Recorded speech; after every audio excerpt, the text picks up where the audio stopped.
Hello students. Now in this chapter we will proceed with reproduction in human beings.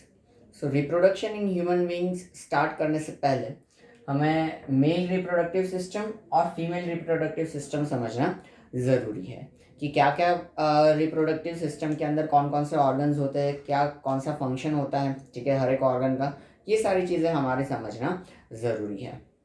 तो last lecture में हमने जो दिखा था उसमें या समझा था उसमें से हम थोड़ी सी चीज़ें रिवाइज करेंगे कि जिसमें हमने देखा था कि सेक्सुअल फर्टिलाइजेशन में या सेक्सुअल रिप्रोडक्शन में दो गैमेट्स जो होते हैं, ठीक है, वो हम कह सकते हैं कि उनका फ्यूजन होता है और फर्टिलाइजेशन होता है, तब जाके हम कह सकते हैं कि रिप्रोडक्शन होता है। तो जिसमें था male gamete that is the sperm and female gamete that is the egg या ओवा, ठीक है। तो यहाँ पे हमें उसी के बारे में आगे समझना है, ठीक है। तो यहाँ पे सबसे पहले हम देखें तो मेल रिप्रोडक्टिव सिस्टम है। तो मेल रिप्रोडक्टिव सिस्टम में देखें तो सबसे मेन हम कह सकते हैं कि ऑर्गन है, दिस आर द टेस्टीज। ये जो टेस्टीज है वो, ठीक है, तो टेस्टीज जो है उनके अंदर ये स्पर्म का प्रोडक्शन होता है। Sperms will produce in this pair of testes. दोनों टेस्टीज जो होंगे वो स्पर्म प्रोड्यूस करेंगे and we can say that these testes are placed inside this scrotal sac, ठीक है। scrotal sac जो होता है, ठीक है, एक हम कह सकते हैं कि स्किनी लेयर होता है जिसके अंदर ये टेस्टिस जो होते हैं वो प्रेजेंट होते हैं। ये टेस्टिस जो होंगे वो क्या करेंगे, स्पर्म हम कह सकते हैं कि प्रोड्यूस करेंगे। इनिशियली स्पर्म जो भी प्रोड्यूस होंगे वो क्या कहाँ पे स्टोर होते जाएंगे, तो ये एपिडेमिस जो है उसमें ये क्या होते जाएंगे, बन बन के स्टोर होते जाएंगे। फिर बाद में ये जो स्पर्म है वो क्या करेंगे, एपिडेमिस में से ट्रैवल करते हुए, ये स्पर्म डक्ट जो है उसमें से ट्रैवल करते हुए ये सेमिनल वेसिकल में आएंगे। सेमिनल वेसिकल, यहाँ पे ये जो स्पर्म है वो उनका हम कह सकते हैं कि एक फ्लूइड के साथ मिक्सचर जनरेट होगा। एक fluid type of sticky substance होता है जिनके साथ ये स्पर्म जो होंगे वो मिक्स हो जाएंगे and together this thing will be known as semen. उसको सीमेन कहा जाता है। और ये सीमेन या पूरा जो हम कह सकते हैं कि स्पर्म, ये फ्लूइड जो है वो ये यूरेथ्रा के थ्रू और ये जो पेनिस है ऑर्गन के थ्रू क्या होते हैं, इसके बाहर आते हैं, ठीक है। यूरेथ्रा जो है वो अगेन इस तरीके का हम कह सकते हैं कि पाथ है और penis is a organ through which we can say that sperms will be injected in the female body, ठीक है, वहां पे वो जाएंगे। तो ये जो है वो पूरा हम कह सकते हैं कि मेल रिप्रोडक्टिव सिस्टम है, ठीक है। टेस्टिस जो है वहां पे स्पर्म प्रोड्यूस होंगे, एपिडेमिस जो है वहां पे ये स्पर्म स्टोर होंगे। फिर ये जो स्पर्म डक्ट है, इन स्पर्म डक्ट के थ्रू ये ट्रैवल करेंगे, ये और ट्रैवल करके ये यहाँ पे हम कह सकते हैं कि सेमिनल वेसिकल में आएंगे। सेमिनल वेसिकल में इनके साथ में फ्लूइड जैसी एक चीज जो होती है वो मिक्स होती है और वो दोनों चीजें, sperm and that fluid both together will be known as we can say that semen and that semen will be travel through the urethra and injected in the female body by this penis we can say, okay। तो ये जो है वो पूरा क्या है, हम कह सकते हैं कि मेल रिप्रोडक्टिव सिस्टम है। Male reproductive system we can say that which produce the sperm which is known as male gamete, ठीक है। तो ये पूरा ये हम कह सकते हैं कि मेल रिप्रोडक्टिव सिस्टम हुआ, ठीक है। अब मैं आपको थोड़ा सा टाइम दे रहा हूँ यहाँ पे, आप क्या करो, मेल रिप्रोडक्टिव सिस्टम जो है, ठीक है, वो ड्रॉ करना चाहो तो आप कर लो, ठीक है। तो you can draw it.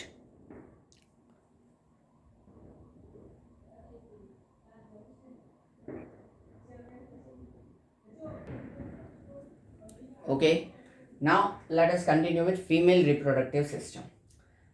Female reproductive system में हमने देखा था कि फीमेल रिप्रोडक्टिव गैमेट्स होते हैं एग या फिर ओवा। तो यहाँ पे एग या फिर ओवम का प्रोडक्शन जो है वो यहाँ पे ओवरीज में से होता है। ये जो ओवरी है वहाँ पे एग जो होता है वो प्रोड्यूस होता है। फिर ये एग जो होगा वो ट्रैवल होके ये ओविडक्ट, जिसको फैलोपियन ट्यूब भी कहा जाता है, ओविडक्ट या फैलोपियन ट्यूब भी कहा जाता है, वहां से ट्रैवल होते हुए वो यहाँ पे आता है। अब अगर उसका स्पर्म के थ्रू फर्टिलाइजेशन होता है तो फर्टिलाइजेशन के बाद जो जायगोट होगा वो ये यूट्रस, जिसको वॉर्म भी कहा जाता है, ठीक है, कि जहाँ पे बेबी जो होगा वो क्या होगा, ग्रेजुअली डेवलप होगा। वहां पे हम कह सकते हैं कि आता है जायगोट, वहां पे वो सेल्स मल्टीप्लिकेशन से एम्ब्रियो में कन्वर्ट होगा और ग्रेजुअली पूरा बेबी डेवलप होगा, ठीक है। and then after we can say that baby will take birth through this vagina, and vagina is the organ through which sperm will be, we can say that, injected in the female body, as well as we can say that baby will born also. Okay, so that this is the, we can say that, female reproductive system. अब female में ये ovaries जो है वो खास करके क्या है कि एग प्रोड्यूस करती है, which is known as female gamete. Okay, हर एक मंथ में किन्हीं दोनों में से कोई भी एक ओवरी में से क्या होगा कि एग प्रोड्यूस होगा. ठीक है, एवरी मंथ, मंथली साइकिल होता है, वो पूरा हम 10th चैप्टर में डिटेल में स्टडी करेंगे उनका cycle, menstrual cycle and all. Okay, but otherwise monthly cycle के हिसाब से दोनों में से कोई एक ओवरी जो होगा, ठीक है, वो मंथली क्या करेगा, एक एक एग प्रोड्यूस करेगा. ठीक है, अभी हम फर्टिलाइजेशन समझते हैं, लेकिन इन द केस अगर आपको फीमेल रिप्रोडक्टिव सिस्टम ड्रॉ करना है तो कर लो. फिर इसी फिगर में मैं चेंजेस थोड़े बहुत करूंगा ताकि आपको मैं फर्टिलाइजेशन जो है वो एक्सप्लेन कर सकूं. ठीक है, तो ये फटाफट अगर आपको ड्रॉ करना हो तो कर लो.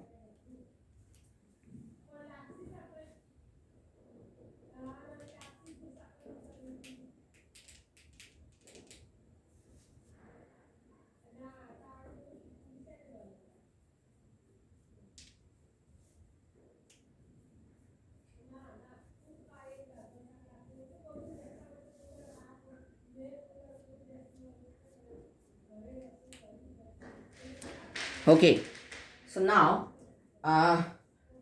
हम समझते हैं कि ये फर्टिलाइजेशन कैसे होता है, और सारे हम अलग अलग स्टेजेस वगैरह सब चीज़ें हम समझते हैं. तो देखो, जब हम कह सकते हैं कि ओवरी जो है वो एग प्रोड्यूस करेगा, तो एग जो है वो ग्रेजुअली ट्रैवल होते हुए फैलोपियन ट्यूब के एंड पॉइंट पे आएगा. ठीक है, अब जब भी वजाइना में से स्पर्म्स जो है वो इंजेक्ट किए जाएंगे, तो स्पर्म ट्रैवल करते हुए यहाँ तक आएंगे. स्पर्म जो है वो, ये स्पर्म्स है वो ट्रैवल करते हुए यहाँ तक आएंगे. ठीक है, जब यहाँ से इंजेक्ट किए जाएंगे तो वो ट्रैवल करते हुए यहाँ पे आएंगे, और फैलोपियन ट्यूब या फिर ओविडक्ट में ही एग का क्या होगा, यहाँ पे फर्टिलाइजेशन होगा. ठीक है, और ये फर्टिलाइजेशन होने के बाद जो जाइगोट फॉर्म होता है, वो जाइगोट ग्रेजुअली सेल्स में मल्टीप्लाई होता जाएगा और वो एम्ब्रियो में कन्वर्ट होगा. जब उसमें मल्टीपल सेल्स डेवलप होना शुरू हो जाएंगे उसको हम कहते हैं एम्ब्रियो. ठीक है, और वो एम्ब्रियो जो है वो यहाँ पे हम कह सकते हैं कि यूट्रस में क्या होगा, एस्टैब्लिश होगा. और जब एग प्रोड्यूस होता है तो उसी वक्त, चाहे उस एग का फर्टिलाइजेशन हो या ना हो, उसी वक्त ये यूट्रस जो होता है उसके वॉल्स जो होते हैं वो थिक हो जाता है. ठीक है, हम यहाँ पे, और ये पूरा हम कंप्लीट हम कह सकते हैं कि वॉर्म बन जाता है. ठीक है, ये उसके पूरे वॉल्स जो है वो इस तरीके से थिक वॉल्स में ये कन्वर्ट हो जाता है, पूरा यूट्रस जो है. ठीक है, और ये हम कह सकते हैं कि इस तरीके से, और ये पूरा जाइगोट को, एम्ब्रियो को क्या करेगा, सपोर्ट करेगा, वार्मनेस प्रोवाइड करेगा, इसी वजह से ये वार्म है. ठीक है, और ग्रेजुअली इसके अंदर ये थिक लेयर्स जो है, ठीक है, उसकी वजह से इसको सपोर्ट मिलेगा, और ये ग्रेजुअली इसके ऊपर यहाँ पे कहीं पे भी हम कह सकते हैं कि वॉल पे असेंबल हो जाएगा, और वहाँ पे ग्रेजुअली वो क्या होता जाएगा, ग्रो होता जाएगा. एम्ब्रियो जो है वो अगेन डेवलप होता जाएगा ग्रेजुअली. हम कह सकते हैं कि बेबी जो होगा उसके ऑर्गन्स डेवलप होना शुरू हो जाएंगे अलग अलग तरीके के. ठीक है, और जब एक ऐसा स्टेज आएगा कि जहाँ पे हम उसके सारे ऑर्गन्स आइडेंटिफाई कर सकते हैं, यानी कि hands, legs, mouth, everything we can identify, तो उसको कहा जाता है foetus. That is known as foetus. और ये फीटस जो है वो ग्रेजुअली ग्रो होगा और पूरा बेबी में वो डेवलप होगा. इस ड्यूरेशन में वो ऑक्सीजन, न्यूट्रिशन, ये सारी चीज़ें मदर में से कंज्यूम करेगा. ठीक है, एम्बिकल कॉर्ड आपने में भी सुना होगा, जिससे ये बेबी जो होता है वो कनेक्टेड होता है मदर के बॉडी के साथ में.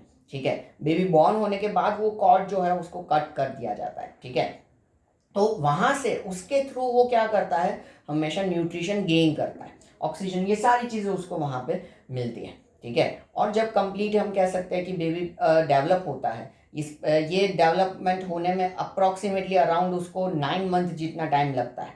ठीक है, तब जाके बेबी उसमें डेवलप होता है और वो फिर वजाइना के थ्रू क्या होगा, बॉर्न होगा. ठीक है, तो this whole is the, we can say that, reproductive system. Of the human beings we can say that, ठीक है। तो मेल रिप्रोडक्टिव स्पर्म जो है वो यहाँ फर्टिलाइजेशन इस तरीके से, या आप समझ सकते हो ये इंटरनल फर्टिलाइजेशन फीमेल बॉडी के अंदर हो रहा है, ठीक है। और ये फर्टिलाइजेशन होने के बाद जायगोट बनना, जायगोट के बाद एम्ब्रियो बनना, एम्ब्रियो के बाद ग्रेजुअली फीटस का डेवलप होना, ठीक है।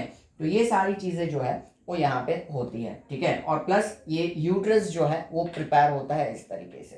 तो ये जो पूरा है, ठीक है, ये हम कह सकते हैं कि रिप्रोडक्टिव सिस्टम है। 2-3 चीज़ें आपको खास ध्यान रखनी है जो आपके 1 मार्कर क्वेश्चन में पूछी जा सकती है।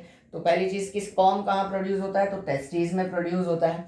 फिर एग कहाँ पे प्रोड्यूस होता है, तो ओवरीज में प्रोड्यूस होता है, ठीक है। फिर फर्टिलाइजेशन कहाँ पे होता है, तो फैलोपियन ट्यूब में या तो फिर ओविडक्ट में फर्टिलाइजेशन होता है, यूट्रस में फर्टिलाइजेशन होता नहीं है, ठीक है।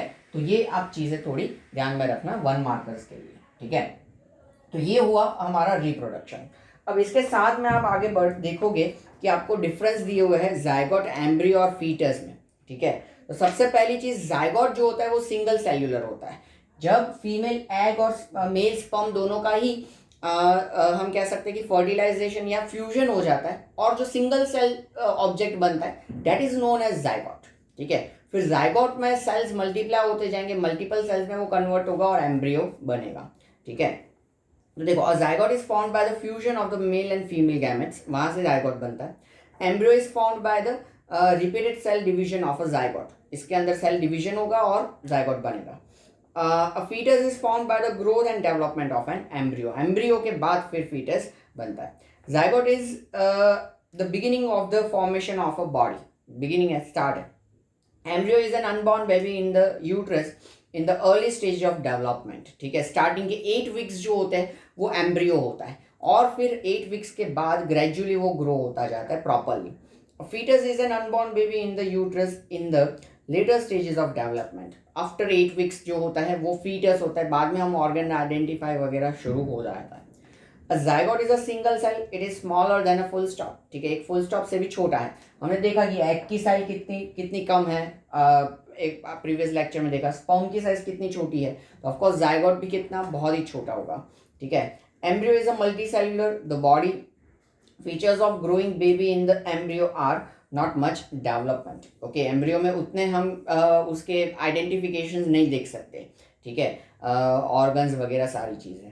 Fetus is also multicellular. The body features of developing baby like hands, legs, eyes can be identified. बाद में हम उसके organs जो है वो fetus stage पे क्या कर सकते हैं, identify कर सकते हैं। तो ये 3 points है जो कि आपके डिफरेंस के लिए यूजफुल रहेंगे। जायगोट एम्ब्रियो का डिफरेंस पूछ सकते हैं या एम्ब्रियो फीटस का डिफरेंस पूछ सकते हैं, तो इस तरीके से आप लिख सकते हो, ठीक है। तो ये हुआ human we can say that reproduction, okay. Next इसमें टॉपिक है इन विट्रो फर्टिलाइजेशन, IVF, जिसका आपने नाम सुना होगा कहीं ना कहीं, ठीक है। अब तो IVF जो है, ठीक है, ये एक ऐसा टेक्नोलॉजी है कि जिसमें अगर कोई ना कोई इफेक्ट के वजह से फीमेल में ऐसा होता है कि उनके जो ओविडक्ट्स होते हैं, ये ओविडक्ट्स या फैलोपियन ट्यूब्स जो होते हैं वो उनमें कोई ब्लॉकेज होता है, जिसकी वजह से एग जो है वो फॉर्म नहीं हो पाता या एग जो है वो ट्रैवल होकर आगे नहीं आ पाता, कि जिसकी वजह से फर्टिलाइजेशन एग का हो सके। तो ऐसे केसेस में फर्टिलाइजेशन नहीं होगा तो रिप्रोडक्शन नहीं हो पाएगा। तो यहाँ पे क्या किया जाता है कि एक हम कह सकते हैं कि प्रोसेस के थ्रू यहाँ पे सीधा यहाँ से एग जो है वो क्या कर दिया जाता है, कलेक्ट कर लिया जाता है फीमेल बॉडी में से। और ये एग कलेक्ट करने के बाद जो मेल है वो अपना सीमेन जो है वो प्रोड्यूस करता है, और वो एग और सीमेन में से स्पर्म दोनों का फर्टिलाइजेशन आर्टिफिशियली हम कह सकते हैं कि टेस्ट ट्यूब के अंदर किया जाता है। इसी वजह से इसको टेस्ट ट्यूब बेबी भी कहा जाता है कैजुअल लैंग्वेज में। तो उसका फर्टिलाइजेशन इस तरीके से किया जाएगा स्पेशल कंडीशंस में, एनवायरमेंटल कंडीशन में, और बाद में जो एम्ब्रियो डेवलप होगा, जायगोट बाय एम्ब्रियो, उस एम्ब्रियो को क्या किया जाएगा, फीमेल यूट्रस के अंदर इम्प्लांट कर दिया जाएगा, ठीक है। और बाद में वो फीमेल यूट्रस में ही बेबी जो होगा वो डेवलप होगा और बाद में उसका बर्थ होगा। तो ऐसे फर्टिलाइजेशन को क्या कहा जाता है, इन विट्रो फर्टिलाइजेशन, कि जिसमें ये जो प्रॉब्लम्स होते हैं कि फीमेल का something blockage will be there in the oviduct, and due to that eggs are not able to produce or are not able to come for the fertilization, and that's why this kind of techniques are used. Okay, so that is IVF, or else we can say that in vitro fertilization. Okay, तो ये जो है वो एक topic था जो कि हमने यहाँ पे कंक्लूड कर लिया. ठीक है.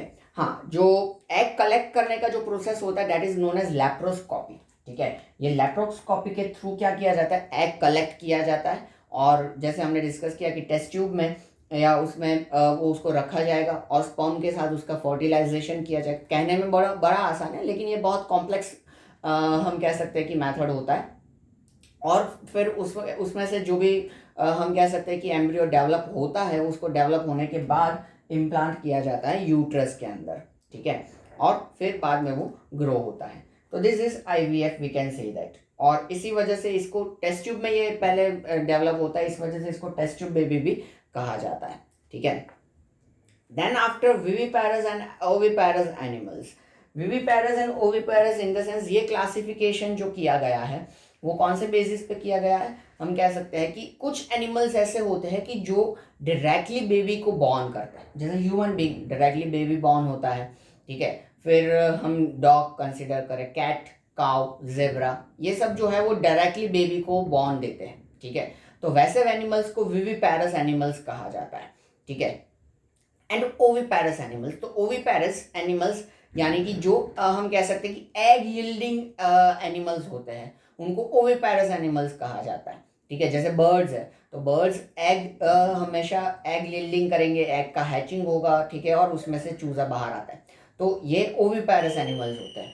लाइक सेम वे हम स्नेक कंसिडर करें, कुछ रेप्टाइल्स हमारे सारे कंसिडर करें, तो वो उसमें भी सेम प्रोसेस होता है. एग लेइंग होता है, एग हैचिंग होता है, और फिर बेबी बॉर्न होता है. ठीक है, तो ये ओविपेरस एनिमल्स होता है. याद कैसे रखने का कि ओविपेरस स्पेलिंग में क्या आता है, ओ स्टैंड्स फॉर अंडा. ठीक है, तो ये आपको याद रखना है कि oviparous in the sense egg yielding animals, and viviparous in the sense कि डायरेक्टली जो बेबी को बॉर्न करते हैं वैसे एनिमल्स. ठीक है, तो ये एक क्लासिफिकेशन था, वो आपको ध्यान रखना है. Last topic that is the Metamorphosis. Metamorphosis जो प्रोसेस है वो बड़ा ही इंटरेस्टिंग प्रोसेस है, और ख़ास करके मैं चाहूँगा कि इसके आप कुछ वीडियोस सर्च करोगे तो बड़ा मज़ा आएगा आपको. इसके लिए हम 2 एग्जाम्पल्स कंसिडर करेंगे. पहले समझते हैं कि मेटामॉर्फोसिस क्या है. तो metamorphosis in the sense we can say that development of young one into the adult is known as metamorphosis. ये स्पेसिफिक टर्म जो है वो इसलिए यहाँ पे रखा गया है क्योंकि कुछ ऐसे ऑर्गेनिजम्स हैं जो जब बॉर्न होते हैं, ठीक है, जब यंग वन होते हैं, तब उनका अपीयरेंस अलग होता है, और जब वो हम कह सकते हैं कि एडल्ट बनते हैं, ठीक है, तब उनका अपीयरेंस जो होता है वो कंप्लीटली अलग होता है. इसके लिए मैं खास करके एग्जांपल लेना चाहूँगा बटरफ्लाई का. बटरफ्लाई जब बॉर्न होता है तब वो लार्वा होता है, कीड़े जैसा होता है. ठीक है, तब उसके विंग्स कुछ भी नहीं होता है. ठीक है, लार्वा होता है. फिर ये लार्वा जो होगा वो जहाँ पे भी पत्ते पे या जो भी जगह पे बॉर्न हुआ होता है वहाँ से थोड़ा बहुत न्यूट्रिशन गेन करेगा, ग्रो करेगा, और बाद में वो कहीं एक टहनी में या वहाँ पे चिपक जाएगा और अपने सराउंडिंग में ककून बना लेता है.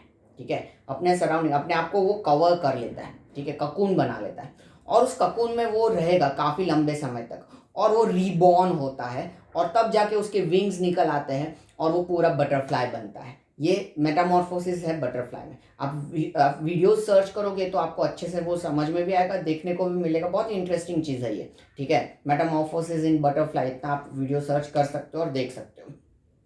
सेम यहाँ पे आपको टेक्स्ट बुक के अंदर मेटामॉर्फोसिस इन फ्रॉग दिया हुआ है कि जब फ्रॉग बॉर्न होता है तो वो लार्वा के फॉर्म में बॉर्न होता है. ठीक है, कि उसमें ऐसा होता है कि हम कह सकते हैं कि आगे उसका माउथ जैसा स्ट्रक्चर होता है और पीछे उसका टेल होता है.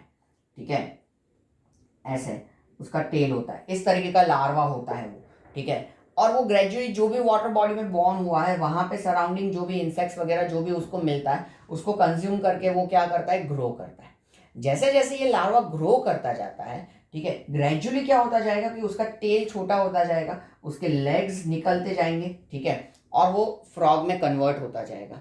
जब कंप्लीट वो एडल्ट फ्रॉग में कन्वर्ट हो जाएगा तो टेल जो होता है वो उसका डिटैच हो जाता है. ठीक है, और वो कंप्लीट अपना कूदने वाला फ्रॉग बन जाता है. तो पहले वो फ्रॉग नहीं था, पहले वो ऐसा लार्वा था, इसको देख के भी आप नहीं कह सकते कि ये फ्रॉग होगा, ठीक है। पर जब एडल्ट में वो कन्वर्ट होता है तो वो फ्रॉग, जो छोटे छोटे पिद्दू से आपको देखने को मिलते हैं उछल कूद करते हुए, इतने छोटे छोटे, आपको डर लगता है कि ये कहीं पाँव में ना आ जाए, वो जो होते हैं वो एडल्ट फ्रॉग होते हैं। ये जो होता है वो जब हम कह सकते हैं कि यंग वन होते हैं, जब वो लार्वा के फॉर्म में होते हैं, लार्वा में से वो एडल्ट फ्रॉग में कन्वर्ट होते हैं और जो ज़मीन पे आते हैं और वो हम उनको देखते हैं, ठीक है। और फिर वो काफ़ी लंबे समय तक जीते, ग्रो करते और बड़े फ्रॉग में कन्वर्ट होते हैं, समझ में, या ग्रो करते हैं, कन्वर्ट तो नहीं होंगे पर ग्रो होते हैं, ठीक है।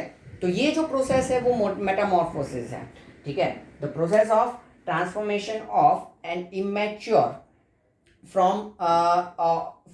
immature form of an animal like larva to its adult form in 2 or more distinct stages is known as metamorphosis। अलग अलग स्टेज में ये क्या होते हैं, ग्रो होते हैं। तो ये फ्रॉग के अंदर का मेटामॉर्फोसिस है, ठीक है। तो एग में से जो निकलता है उसको कहा जाता है टेडपोल। फिर टेडपोल जो है वो ग्रेजुअली क्या होता है, हम कह सकते हैं कि फ्रॉग में कन्वर्ट होता है, ठीक है। तो ये था हमारा मेटामॉर्फोसिस। सो इसमें खास करके हम कह सकते हैं कि ड्रास्टिक चेंज हमें देखने को मिलता है जो यंग वन होता है और एडल्ट वन में। इस वजह से ये पूरा एक प्रोसेस हम सर्च आउट किया गया जिसको कहते हैं हम मेटामॉर्फोसिस। और ख़ास करके बटरफ्लाई और फ्रॉग इन दोनों में ये चीज़ें जो है वो देखने को मिलती है कि इनके एडल्ट के अपीयरेंस जो होते हैं वो कम्प्लीटली अलग होते हैं, ठीक है। तो यहाँ पे ये चैप्टर हमारा एंड होता है मेटामॉर्फोसिस के साथ में, ठीक है। तो इतनी चीज़ें हमने चैप्टर में देखी है कि रिप्रोडक्शन क्या है, उसके types asexual and sexual. Asexual में हमने बाइनरी फ्यूजन और हम कह सकते हैं कि बर्डिंग देखा, binary fusion in amoeba and budding in hydra, इतनी चीज़ें देखी। फिर सेक्सुअल में हमने देखा कि 2 पेरेंट इन्वॉल्व होते हैं यानी कि mail and female. So of course their gametes are there, sperm male gamete and egg या ova that is the female gamete, उनके फ्यूजन के थ्रू फर्टिलाइजेशन होता है और फर्टिलाइजेशन से हमेशा जाइगोट फॉर्म होता है और embryo and then foetus we can say, इस तरीके से रिप्रोडक्शन होता है। मेल और फीमेल ह्यूमन बीइंग में रिप्रोडक्शन कैसे होता है वो हमने मेल और फीमेल रिप्रोडक्टिव सिस्टम समझे और देखा कि स्पर्म कैसे प्रोड्यूस होता है, कैसे इंजेक्ट होते हैं, देन फीमेल रिप्रोडक्टिव सिस्टम में किस तरीके से फर्टिलाइजेशन होता है, वॉर्म में किस तरीके से बेबी जो है वो डेवलप होता है and then after its birth we can say that, okay. तो ये सारी चीज़ें हमने देखी। फिर क्लासिफिकेशन देखा, viviparous and oviparous. Viviparous in the sense की वी कैन से दैट कि जो डायरेक्टली बेबी को बॉर्न करेंगे, और oviparous, O stands for egg, we can say that कि एग यील्डिंग एनिमल्स, ठीक है। मेटामॉर्फोसिस हमने देखा। तो ये सारी चीज़ें इस चैप्टर में थी, ओके। सो यहाँ पे हम ये चैप्टर एंड करते हैं, मिलते हैं नेक्स्ट लेक्चर में कोई नए चैप्टर के साथ। Take care, see you soon.